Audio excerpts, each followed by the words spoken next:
Breaking overnight, a man is shot in Dayton. The shooting prompted a 999 call out, meaning an officer needs assistance.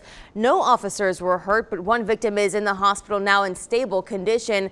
Jason Poor is live in downtown Dayton where this happened. And Jason, what's the latest on this investigation?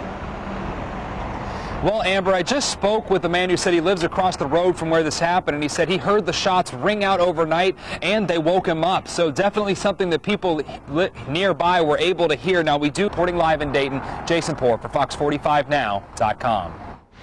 Dayton police are looking for witnesses from a late night car crash. Police were called to the crash at Cornell in Philadelphia around 11:30 last night.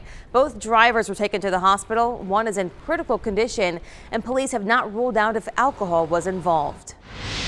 This morning, ISIS is claiming responsibility for a bombing at a soccer stadium in Babel province just south of Baghdad on Saturday. At least 30 people are dead and dozens more injured after the blast. Now, police say a man with a suicide belt blew himself up. No word on if any Iraqi players were injured in the blast. And this morning, we're learning that a couple in Tennessee were also killed in the Brussels blast. Justin and Stephanie Schultz were hit by one of the two suicide bombs at the city's airport last week. Stephanie's mother said the couple had just dropped her off at a flight back home, and she was knocked over by the blast when she was about to go through airport security. Justin and Stephanie were living in Brussels for about 2 years. They were expected to come back to the U.S. next year.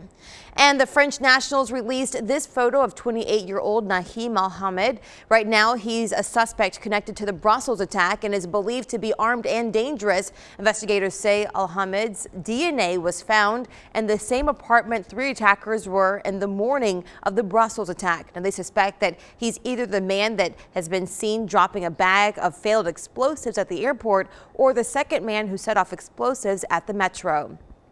Well, most Americans say that they're ready for a new Supreme Court justice. A new CNN ORC poll shows that 52% of Americans want the Senate to confirm President Obama's pick to replace Justice Antonin Scalia. The president nominated Merrick Garland to fill the open seat, but Senate Republicans have refused to hold a confirmation hearing. But this morning, we're hearing word that Illinois Senator Mark Kirk will meet with President Obama's Supreme Court nominee this week. Kirk's office says that he'll sit down with Judge Merrick Garland on Tuesday, and he'll be the first GOP senator to have a face-to-face with Garland.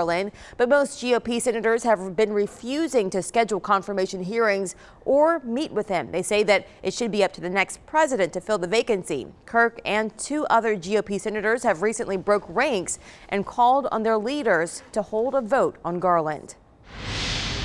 Well, 138 years of Easter egg hunting will continue today on the south lawn of the White House. This is video of the annual event last year. Now, this year's theme is Let's Celebrate. More than 35,000 people will be joining the first family. This year will also include the first ever White House Fun Run. Checking out the morning buzz here on Fox 45. A nap time picture of 2 little kids is going viral. And this photo of the 2 little girls fast asleep while holding hands is melting hearts across the internet. A teacher at the Presbyterian Day School in Mississippi snapped the picture. The photo has been shared more than 3,700 times, and the picture is captioned with a Bible verse. Now, many who have shared the image say that they are inspired by the themes of love and racial harmony. It's a beautiful picture there. Our time now, 7:08. Well, a man's murder plot foiled by his own wife. What Dayton police say that he had in his car when they caught up to him, and the charges he's facing now.